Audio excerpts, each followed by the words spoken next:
ഞാൻ ഓഫീസ് റൂമിൽ ഇങ്ങനെ ഞാൻ കേൾക്കുന്നുണ്ട് നിങ്ങളെ ശബ്ദം നിങ്ങളുടെ ക്ലാസ്സിലെ കോലാഹലങ്ങൾ എല്ലാവരും നിങ്ങളുടെ ക്ലാസ്സിൽ കുറച്ച് നിങ്ങളെ മുന്നോട്ട് തന്നു. അപ്പൊ എനിക്ക് തോന്നുന്നു നിങ്ങൾ നല്ല മക്കളാവുന്നു. നിങ്ങൾ മനസ്സിലാക്കണം നിങ്ങളുടെ പാരൻസ് എത്ര കഷ്ടപ്പെട്ടാണ് നിങ്ങളെ സ്കൂളിൽ അയക്കുന്നത്.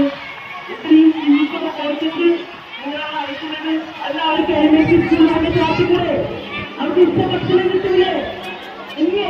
പക്ഷെ എന്തുകൊണ്ട് കാശ് ചെലവാക്കി നിങ്ങൾ ഈ സ്കൂളിലേക്ക് ഇരുന്നത്? നല്ല രണ്ട് അക്ഷരങ്ങളെ പഠിക്കാൻ വേണ്ടിയിട്ട് കേട്ടോ. അപ്പൊ നിങ്ങൾ കോൺഗ്രസിന് നല്ല കുട്ടികളെ ക്ലാസ്സിൽ കഴിവത് കുറെ ഉപദേശിക്കുന്നത് കേട്ടു. അപ്പൊ നിങ്ങൾ അവർക്ക് മനസ്സിലാക്കി എന്ന് വിചാരിക്കുന്നു. മനസ്സിലാക്കിയോ? ഈ നാളെ കഴിയും നിങ്ങൾ നല്ല മക്കളാവോ?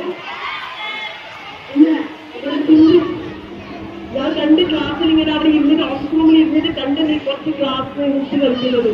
ഇനി അങ്ങനെ കാര്യമില്ല. നിങ്ങൾ നല്ല മക്കളാവണം.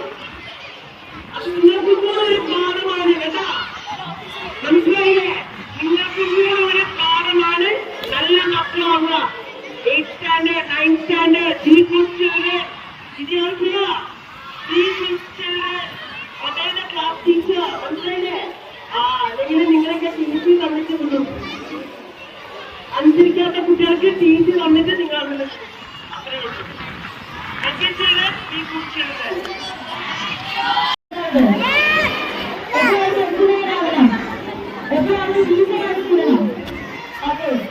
ആർക്കൊക്കെ